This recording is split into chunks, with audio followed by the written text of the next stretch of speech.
I don't know why they ever bother to hold a vice presidential debate every 4 years. But they bothered again, and they held it last night.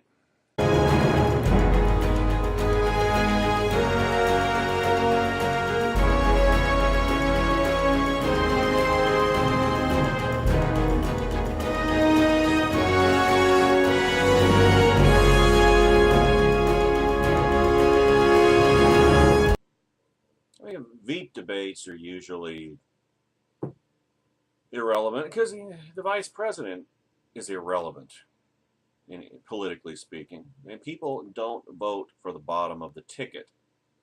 They never have. They never will. There's a reason why nobody can quote. A lot of Americans don't know who the vice president is currently, much less looking back through history. Well, who is this president's vice president? Yeah, for a lot of them, even I, a student of American history, would have to actually go back and look, depending on the president in question. I mean, nobody cares. There's a reason why John Nance Garner, who was FDR's first Veep, said that the vice presidency as a job isn't worth a bucket of warm piss. So you can imagine all the significance that a vice presidential debate every 4 years does not have. Now, I mean, it can be, depending on the personalities involved, it can be entertaining or at least intriguing. I mean, I'm sure that a lot of American voters couldn't wait to see Joe Biden humiliate Sarah Palin. And that didn't turn out quite the way they were expecting. But on the other hand, and then there was in 2004, Dick Cheney against John Edwards, and that looked like your kindly but tough as nails uncle negotiating the newspaper subscription fee with the paper boy. So that was kind of interesting. And then, of course, in 2000, the question was whether Joe Lieberman, who I once described as Ben Stein on Quaaludes, would put Dick Cheney to sleep. He didn't quite manage to do that. Oh gosh, you could go back to 1992 when remember that. In fact, that was an entertaining one. Remember 1992, you had Al Gore. Now he's from Indiana too. I can't. Dan Quayle, yeah. Al Gore, Dan Quayle, and Admiral James Stockdale, who was Ross Perot's caddy, running mate. And remember, Quayle and Gore were going at it, and Stockdale's podium was right in the middle of the stage. He was between them. He was in the crossfire of all this, going back and forth and cutting each other off. And then the moderator totally lost control of the proceedings. And earlier, when they were doing opening statements, remember what Stockdale said? "Who am I? What am I doing here?" And everybody else in the audience and across the country were asking the same question. So vice presidential debates are irrelevant. And boy, I tell you what, last night's is not going to change that definition. I mean, you talk about could there be two more boring old white guys than Tim Kaine and Mike Cuck Pence? If there are, I really can't picture who they would be. I mean, there was more gray hair on that stage yesterday than there was as much gray hair on that stage yesterday as there isn't when it's Mrs. Clinton and Trump. In fact, Jim Garrity presented the Cain versus Abel, Cuck Pence, encounter last night as a computer program. Moderator introduced candidates. Cain attacked Trump. Pence deflect, pivot to criticize status quo, and Hillary. Go to line 20, repeat until time remaining is under 5 minutes, then go to line 50. Line 50, Cain. Lament negative campaigns, promise to uplift America, especially for murderers. Line 60, Pence. Pledge to make America more like Indiana while hoping that nobody remembers he's not at the top of the ticket and that the man who is pledging to make America more like Manhattan. And line 70, moderator, end debate. That's pretty much how it went. Now, I sifted through the different analyses, and there's no question, there is absolutely no question that Cuck Pence won that debate last night. I mean, Cain was pathetic.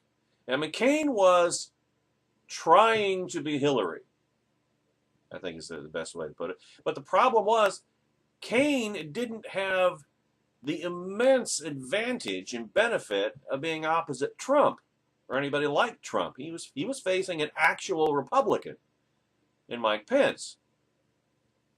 I mean, this gives us even a keyhole's view into how, if Donald Trump had not been nominated, if the nominee had been anybody else, an actual Republican, Mrs. Clinton would be getting her bloomers handed to her. This wouldn't even be close. This would be the biggest landslide, the biggest Republican landslide since 1988, George H.W. Bush's election that he won. I think it would. I think if you had nominated Rubio or Cruz or Scott Walker or Rick Perry, any actual Republican, I think they would have won by high single digits. Biggest margin since Bush 41, 28 years ago. But that's not who got nominated. They nominated Donald Trump instead, and Donald Trump is going to lose, and Hillary Clinton is going to win. And despite as good a debate as Mike Cuck Pence had, and clearly kicking Tim Kaine's ass, it's not going to change that ultimate outcome. And I told you why earlier. People don't vote for the bottom of the ticket. They vote for the top. Now, like I said, I sifted through the reviews, and I found a couple that, not so much that I agreed with, because everybody, it's undeniable. It's just straight out fact that Pence won the debate. Not even close. And Pence won the debate because Pence is actually a Republican.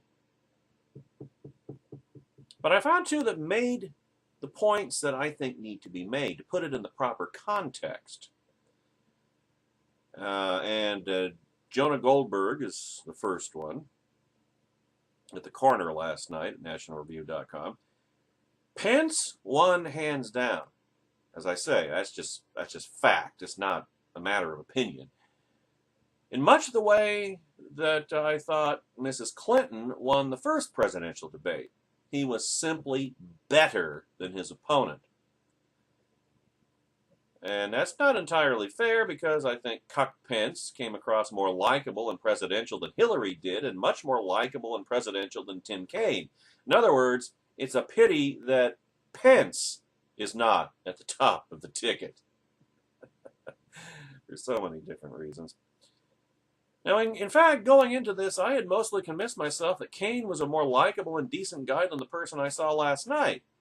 In other words, you have a milquetoast white guy, totally nondescript, trying to play the traditional role of the running mate, the vice presidential candidate in being a hatchet man. That's typically what a running mate does. While the person at the top of the ticket soars above it all, but then Donald Trump doesn't soar above anything. Donald Trump plunges to the sewer. That's what Donald Trump does. I mean, Kane was often smarmy and smug, condescending and rude. At first, Cuck Pence tried to return fire on the same terms. I'll guarantee you that's probably what Trump's people were telling him to do. Or maybe Trump was tweeting him, "This is what you do. Counterpunch!" It made the crosstalk infuriatingly annoying for the audience. But he eventually steadied himself and became more mature and serious, or all the things of which Donald Trump is not capable. In terms of Cuck Pence's demeanor and in many of his answers, he had gravitas and moral seriousness, two more commodities in which Donald Trump does not traffic. He was very effective when attacking Hillary Clinton, and if Pence were the nominee, I already told you, he'd be whipping her big fat ass. But Cuck Pence was not very effective in defending Donald Trump. Why? Because Donald Trump is indefensible. And I think that's why, in the long run, last night's debate was not very helpful to the Trump campaign. Over and over again, Cuck Pence simply denied reality. I don't know what he thought he was doing. Well, actually, I know what he thought he was doing. He didn't know how to defend Trump's idiocy. He didn't know how to defend Trump's gaffe, so he just pretended they didn't exist and demanded that everybody else make the same pretension. Cuck Pence simply denied that Trump had said any of the inconvenient, indefensible, inappropriate things that Trump has said, even though they are on tape. They are on digital audio and video.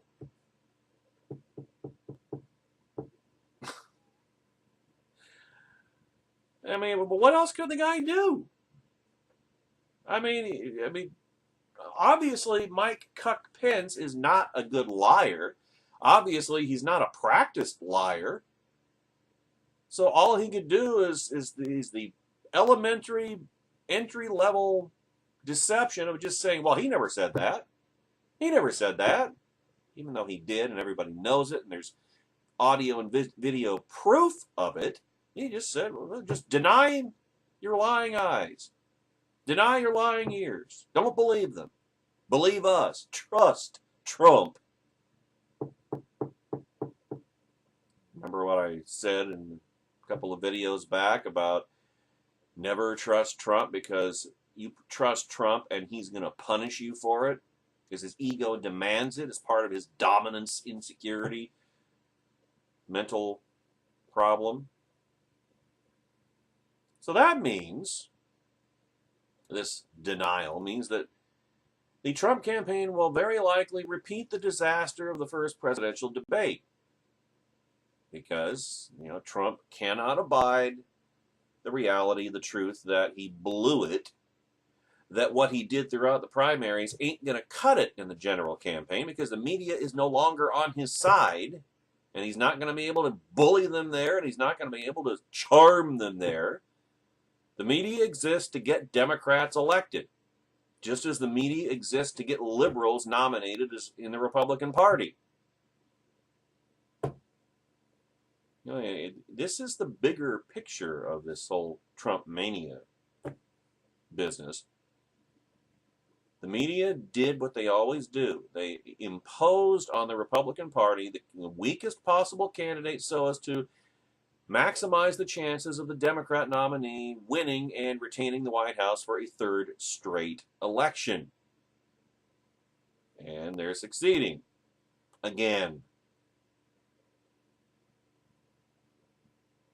So that means the Trump campaign will very likely repeat the disaster of the first presidential debate. Why? Because Trump will be on the stage.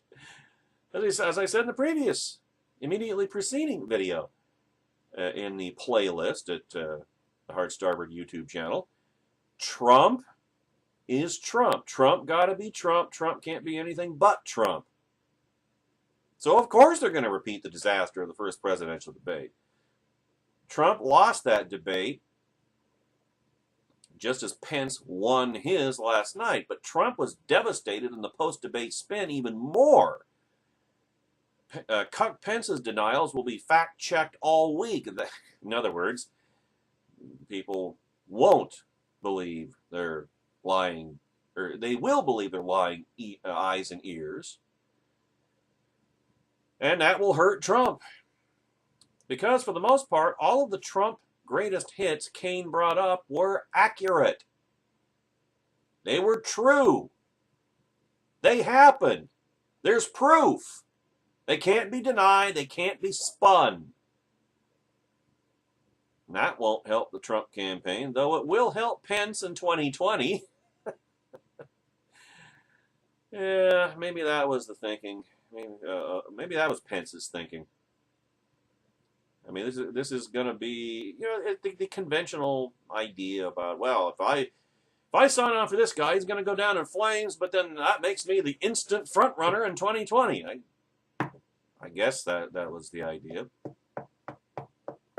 I mean, the same thinking is probably went into Ted Cruz's capitulation a couple of weeks ago. In fact, if the storyline becomes Pence couldn't defend Trump, I fully expect Trump to publicly insult Pence in the next few days as punishment. Yeah, I'd say that's about right. Remember, don't trust Trump. He will punish you for it. There's a reason why I refer to Pence as Cuck Pence, after all. Because he'll take it. He'll bend over. He'll provide the Astroglide, for crying out loud. Now, I suspect that the Clinton campaign asked Tim Kaine to take one for the team. In other words, try to be the hatchet man that his temperament is completely ill-suited for. I mean, Kaine was annoying, smug, condescending, and shrill. Pretty much everything Trump was last week. Either that was really him, which is bad, or he let tens of millions of Americans think it was really him, which is bad. Because Kaine wasn't even very good at being annoying, smug, condescending, and shrill. I mean, if you're good at it, Trump is at least good at being annoying, smug, condescending, and shrill. He's good at being a dick. Kaine wasn't even good at it. So it wasn't entertaining, it was just wince-inducing. And annoying. But Kaine got the Clinton propaganda out there and advanced the narrative as they wanted it advanced. I mean, he did his job in Bill Belichick parlance. The point was to keep Donald Trump's voluminous and ubiquitous flaws as the conversation topic for another week. I think in that sense, Kaine won, or at least his loss was Hillary's gain, because Mrs. Clinton really doesn't have any other viable strategy. It has to be about Trump and how much Trump sucks, because whatever the focus comes off of Trump and how much Trump sucks, it goes back to how much Hillary sucks. This is the front porch campaign from hell. The other recap of last night's Veep debate was from Jay Caruso at Red State. And what he pointed out, again, context is everything, is Trump's big problem. So the consensus after the vice presidential debate last night was that Mike Pence won pretty easily. And he did. He was more in command of the issues, and despite people criticizing him for how he defended Trump, which is probably not fair because Trump is indefensible, so it's not like anybody could have done it. I mean, Pence tried, but nobody could have defended Trump. The fact of the matter is, Pence did a far better job of making the case against Hillary than Tim Kaine did in making the case for Hillary, because nobody can make the case for Trump. That's an unmakeable case. There's a reason why both candidates are running totally 100% negative against each other, because there is no case to be made for Hillary Clinton, and there is no case to be made for Donald Trump. We talked about that in the Michael Tanner piece in an earlier video this morning. They're both statists, they're both unlikable, they're both corrupt, they're both New York liberal Democrats. There's no case to be made for either one, so they got to tear into each other. Pence, completely at odds in contrast with Trump, was cool under pressure. He didn't snap. He didn't get angry despite Tim Kaine's constant interruptions and complaining. In other words, Tim Kaine was doing his Trump impression. That's who he was really imitating. Now, granted, there were several times when Pence failed to really answer the debate moderator's questions, especially as it related to Trump and statements he's made in the past. Again, because those statements are on tape, they're on video, they're on audio, they can't be denied, they can't be spun, and Pence is not a practiced liar, so all he could do was just make himself look delusional and try to deny reality. But Kaine could never capitalize on that because he came off like such a smug, condescending jerk. But that being said, Mrs. Clinton chose wisely. Smug and condescending assholery is one of her stronger traits. And no matter what kind of effort Tim Kaine puts into it, he is never going to overshadow Hillary Clinton. It's the reason why she didn't choose somebody with a big personality, which is another way of saying Mrs. Clinton has her own insecurity problems as well. But she has something that Trump doesn't have, and that is self-knowledge. Some people were wondering if Mrs. Clinton might select Massachusetts Senator Elizabeth Warren. Not a chance. Warren is a figure that would draw more headlines and more news than Mrs. Clinton. She wanted the most milquetoast candidate she could find, and she got that with Tim Kaine. I mean, it's a very fine line, that tightrope that she was walking. She didn't want somebody who would overshadow her. At the same time, she wanted to run the most invisible campaign she could. And she could be getting, she could never have gotten away with it. Absolutely could never have gotten away with it against anybody else except Donald Trump. I kind of wondered. I mean, there was a lot of speculation that Mrs. Clinton would select Julian Castro as her running mate. Remember him, the Hispanic Obama? Much like I thought, I was convinced 8 years ago that it was going to be Hillary and Obama. Obama was going to be Hillary's running mate. And maybe against an actual Republican, that would have been the case. Because Mrs. Clinton could not have beaten an actual Republican, and so that elevates Julian Castro to the national stage, and then the stage is set for him to run in 2020. But because Hillary actually did have a chance to win, and Trump was her opponent, she picked somebody who would, on the one hand, not overshadow her, but on the other hand, would still enable her to run a low-profile campaign. This could not have worked against anybody else but Donald Trump. Way to go, Trumplicans. As for Mike Cuck Pence, he presents a bit of a problem for Donald Trump. A lot of Republicans, myself included, were left wondering during and after the debate, is there any way we can swap Pence and dump Trump and make Pence the candidate?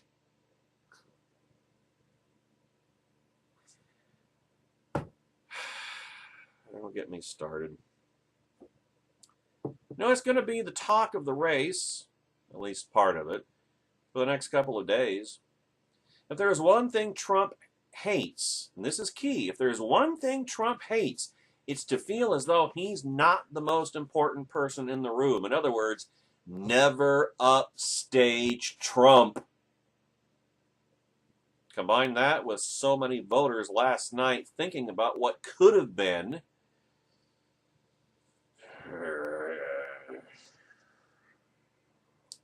If there were somebody with the temperament, knowledge, and political skill of Mike Pence going up against Hillary Clinton, oh, gee, a conservative Republican governor. Did I mention I was a Scott Walker supporter? And this is why.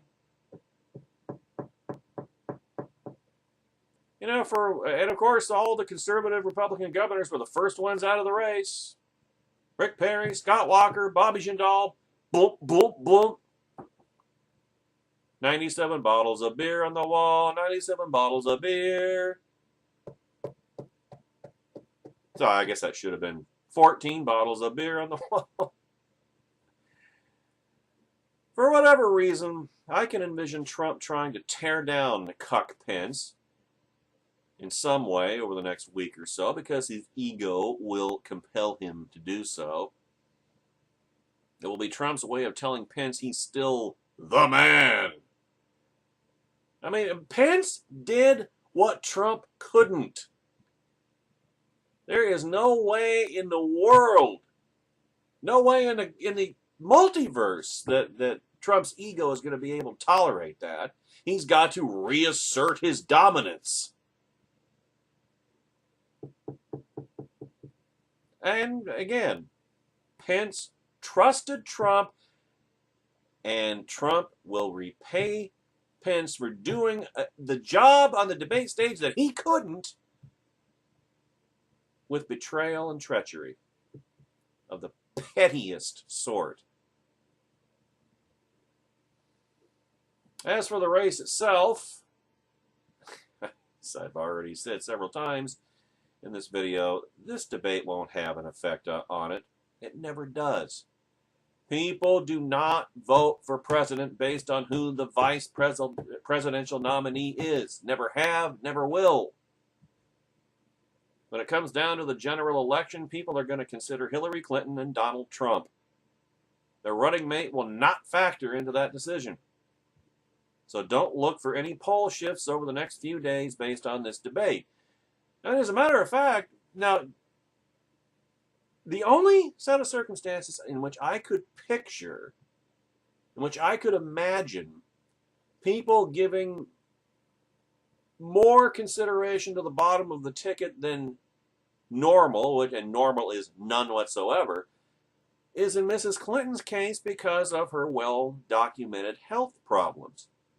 Can Mrs. Clinton last through a full 4-year term, given the state of her health? You know, that kind of thing. There are no known health issues with Donald Trump. King Testosterone, Trumpzilla. Besides, people like Trump, Bill Clinton, Barack Obama, they're all going to live.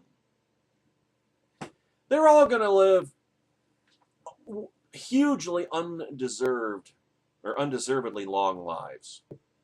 They won't have any major health problems. All of them will die well into old age, peacefully in their beds. Nothing bad will ever happen to them. They'll never get a devastating diagnosis of, whatever, heart disease or, hell, Bill Clinton's already had open heart surgery, so he's even cleared that hurdle. Or cancer or this or that or the other. Bad things never happen to bad people, is what I'm saying. I mean, poetic justice exists, but it makes very, very rare appearances, ladies and gentlemen. And I'm not saying I hope something terrible happens to Trump. What I'm saying is health issues are not relevant. Trump is not... Nobody questions that Trump would get through a 4-year term, is what I'm saying, health-wise. He may quit. He may get impeached and removed from office, first president in history to have that happen to him, but he's not going to get sick, is what I'm saying. Very unlikely. Nobody thinks that, so that would not be a criterion in considering. Well, I don't like Trump, but he's not in the best of health, so he might not be able to make it through a full 4-year term. And Mike Pence would be a great successor. Well, Mike Pence is going to be bringing Trump his coffee for 4 years, so it's not an issue. And that gets back to the fact that people don't vote for the bottom of the ticket. And least of all, Trump cuck Pence. But the bottom line is Pence won the debate, but it is not likely to matter in the term or in the overall scheme of things. Or even more to the point, Mike Pence won the battle, but Donald Trump is going to lose the war. This last segment may be a bit redundant, but number one, I love rubbing it in, and number two, I can't leave out my gal Susan Wright at Red State, my sister in never Trumpery. Pence was the better man, but he finds himself on the cusp of conspiracy theories because, well, you know what they say about, Trump and conspiracy theories, and you know what they say about wrestling with pigs. You can't avoid getting some of the mud on you. After having the night to absorb and consider last night's veto debate between Senator Tim Kaine and Governor Mike Pence, how do we all feel? I can say this. If Pence were at the top of the ticket, Susan Wright would be writing very different columns for Red State. My blogging at politicalpistachio.com over the past year would be vastly different. I'd still be at politicalpistachio.com, as a matter of fact, and on Constitution Radio with Douglas V. Gibbs on KMET 1490 AM. And I'd certainly be making different videos on the Hard Starboard radio channel. Now, is cuck Pence the perfect candidate?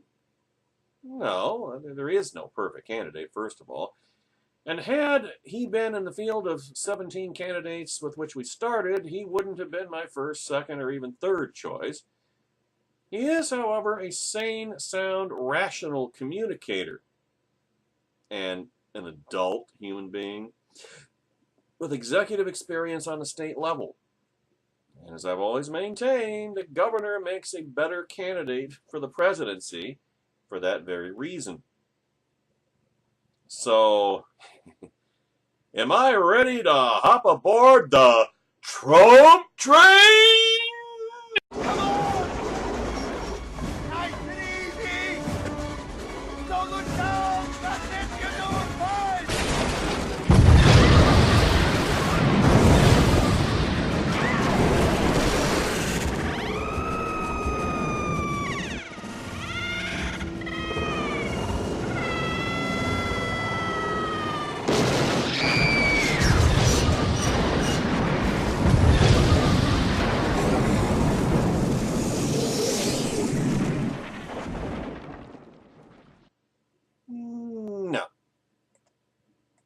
No. Considering the other passengers and the fact that cuck Pence is not at the top of the ticket, the answer is still never Trump.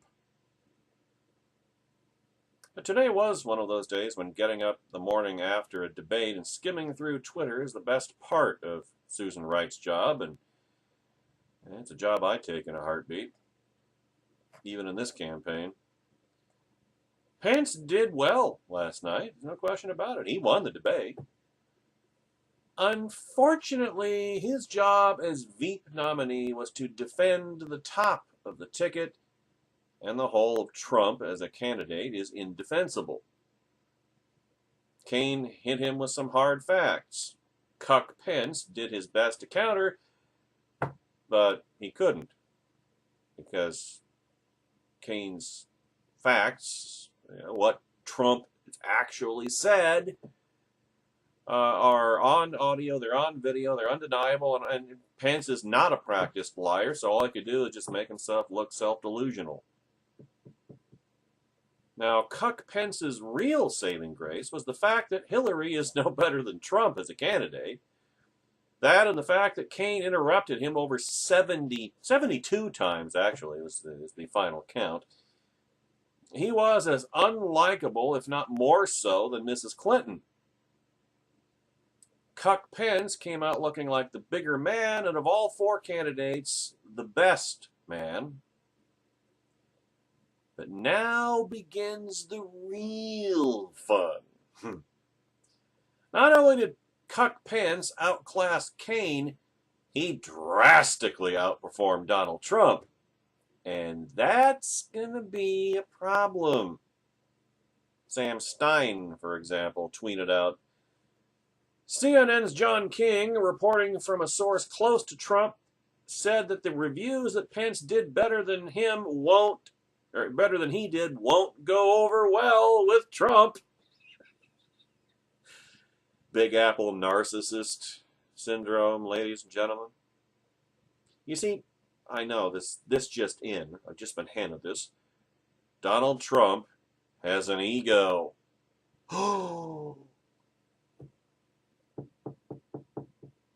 I know, right? I was channeling. Suddenly I felt an urge to channel my inner Ryan Reynolds. He also has a fragile grip on that ego. He doesn't have any grip on it. It grips him. Requiring worshipful adoration and total obsequiousness at all times. There's no doubt in my mind that Trump chose Cuck Pence as Veep because Cuck Pence is Mr. Vanilla, much the same in much the same way that Mrs. Clinton chose Tim Kaine as her running mate. He didn't see Cuck Pence as someone who would steal the spotlight, but last night that's exactly what happened, and he pretty much could not have failed to steal the spotlight unless he had either shown up at the debate without pants or climbed up on the table and mooned the audience, which would also be gimmick infringement upon his running mate. Where Trump has distressed the party this morning, many of those who saw the GOP's chances for a November win fading away have a renewed sense of hope. And they should really know better. They're not looking to Trump, however. They're looking at Cuck Pence as the adult on the ticket, but he's not at the top of the ticket, which is the point. Again, people don't vote for the bottom of the ticket. I mean, I remember, the reason why George H.W. Bush chose Dan Quayle as his running mate was, well, one, so that Bush 41 wouldn't be upstaged or overshadowed by his running mate, but also because at the time, Dan Quayle was the wonderkind. He was the hotshot, up-and-coming conservative star in the Senate. I mean, why do you think the media went out of their way to destroy him the way they did? Same idea. Well, I'm not too hot about about Bush. I'm not too hot about the wimp. But hey, Dan Quayle, all right, I can get on board with that. And what happened for 4 years? Quayle was invisible. He was shunted aside, kept out of the limelight. He was irrelevant, like most vice presidents are.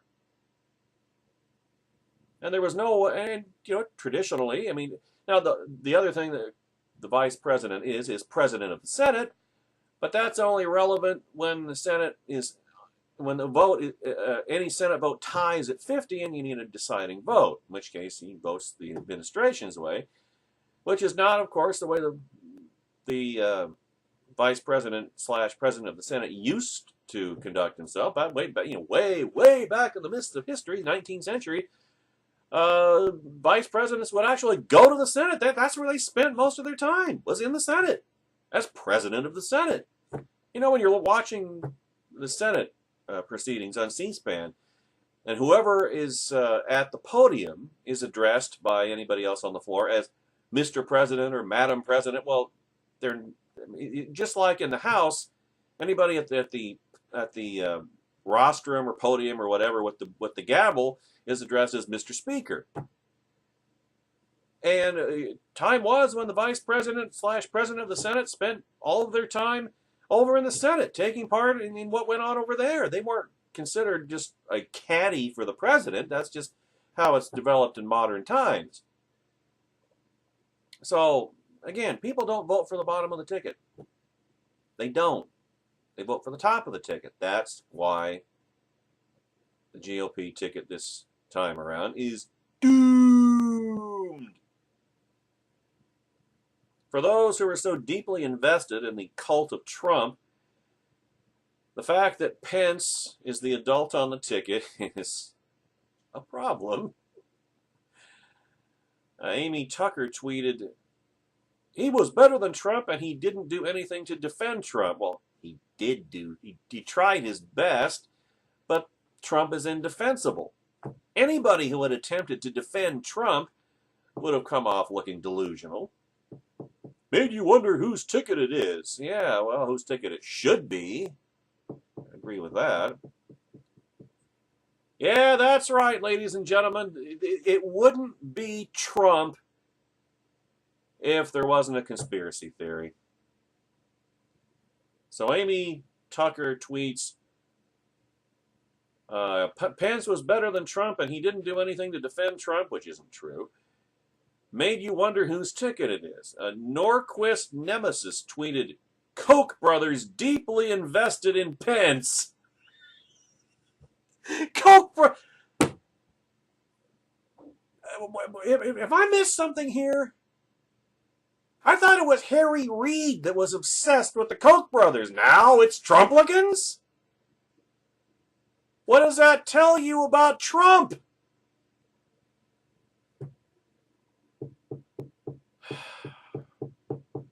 Amy Tucker tweeted back to Norquist nemesis, why didn't they just wait? Pence looks silly pretending that the last year didn't happen.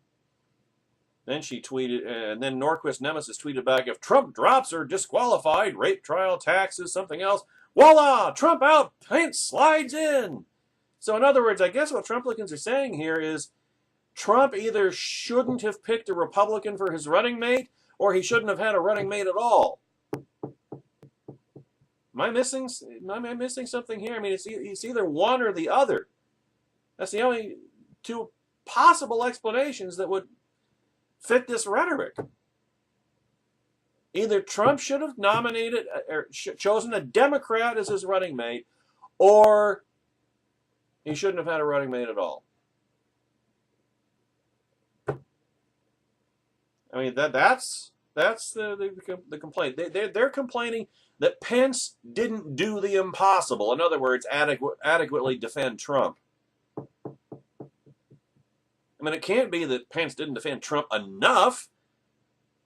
I mean, how many times can a man say, well, he didn't say that.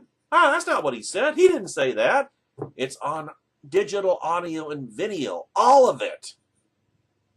Probably everything Trump has ever said. Anything that he doesn't say into a microphone or on a camera, he sends out on Twitter. I mean, saying he didn't say that, just denying reality twice as much as he did wouldn't have accomplished anything. They're demanding that Pence do the impossible. They're in denial about who and what Trump is the point. They want people to acknowledge and proclaim Trump as what they want him to be, not what he actually is. That's why they won't accept it when Trump loses. I mean, you think that they're coming up with conspiracy theories now? Holy crap! It'll be the media. It'll be never Trump. It'll be anybody's fault but Trump's. This is how Donald Trump has devastated the Republican Party with all this intellectual corruption. And there's nothing more intellectually corrupting than personality cults, idolatry. And that's exactly what this is. So Pence didn't defend Trump enough. Pence did well in order to show Trump. Yeah, Pence did well in order to show Trump up. Well, not as such. I'm sure if you, in fact, if you can take the cuck away from Pence for a moment and go on the theory that, well, Pence was using this as an opportunity to elevate himself nationally so that he could run in 2020, that he knows in his, in the privacy of his thoughts, which he can't give voice to now, he knows that Trump has no chance of winning, but this is his opportunity to elevate himself, not necessarily at Trump's expense, because Trump is unelectable and can't be elevated. And he's making a case. He's building his resume for 2020. In which case, that's not a conspiracy. Welcome to politics. It's just that it's coming at in any way, shape, or form at Trump's expense that they have the problem with. Oh, Trump is supposed to be winning, not Pence. Trump is supposed to be winning these debates, not Pence. And Trump did win his debate. But if he had, then Pence wouldn't have looked so good in contrast. I mean, they just admit it, Trumplicans. You screwed up. You screwed up. You guaranteed Mrs. Clinton's election. It's all your fault. You and your candidate. It's your fault that Hillary Clinton and not someone like Mike Pence is going to be in the White House for the next 4 years. No, and then, of course, the Koch brothers. So that if something happens to Trump, then they can slide Pence into the presidency. Well, nothing's going to happen to Trump, right? Trump is the Colossus. Trump is in best health ever. Aside probably from a chronic case of syphilis. Would explain the mental irregularity, I can tell you that much. Koch brothers. Harry Reid is paranoid about the Koch brothers. What does this tell you about these people? Again.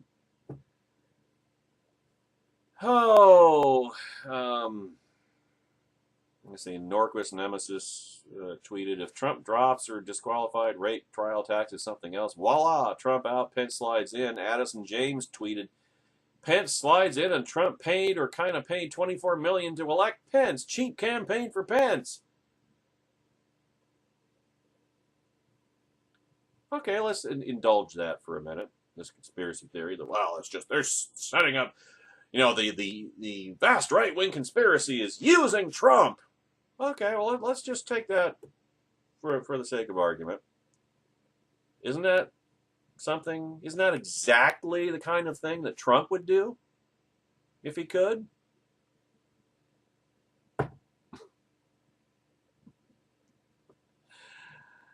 Psychological projection, ladies and gentlemen. Accusing your opponents of what you yourself would do. And that's a psychological trait of the left. Again, GOP has been totally intellectually corrupted by this man. Cuck Pence is now being looked at suspiciously because he didn't fail last night. Think about that. Does it help the campaign if Pence fails as badly as Trump did and for the same reasons? Does it help the Trump campaign if Pence goes out there and does his Trump imitation? You'd think it would help the campaign, wouldn't it?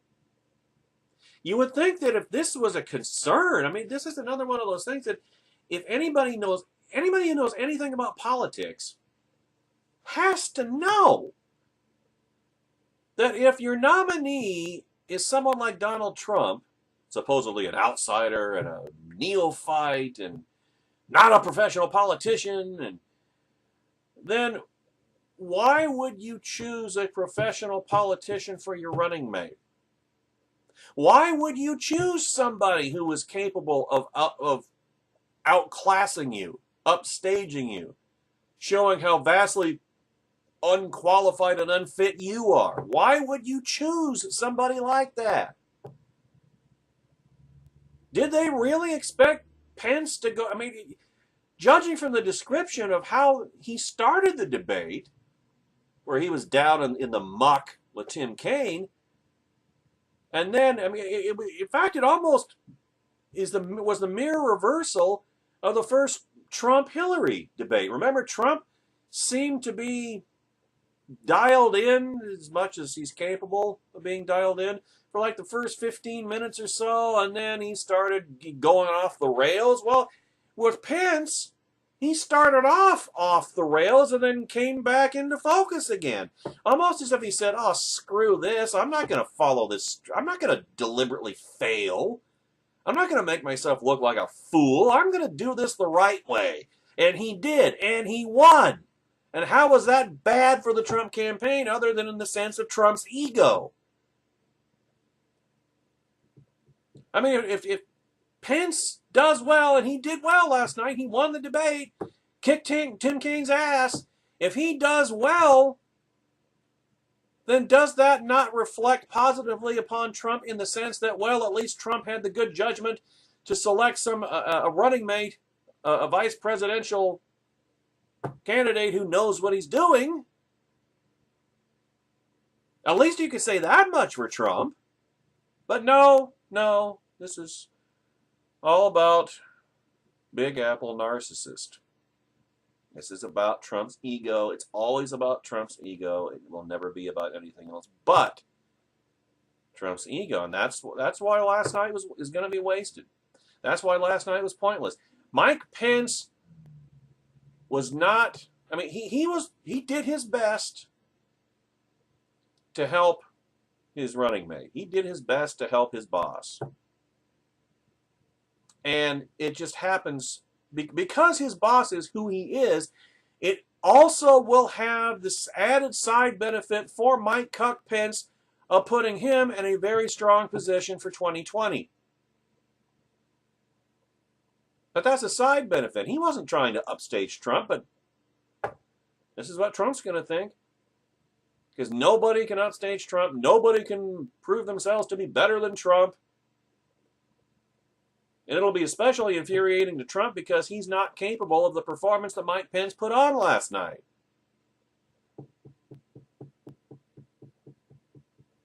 I mean, I can even see him actually trying, but then having an even bigger meltdown this coming Sunday. In Clinton Trump 2.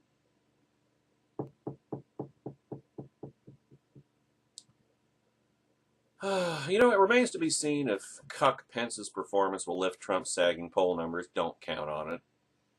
Smart Money says that Trump will do something within the next 48 hours to undercut any recovered ground Pence may have gained for them. Or forfeit additional ground, since last night won't gain much, if anything, for the top of the ticket, because people vote for the top of the ticket, not the bottom. But in the meantime, don't be surprised if you see the Trump faithful working overtime to discredit Mike Pence, to punish him for his success, thereby cutting their own noses off to spite their Cheeto-dusted faces.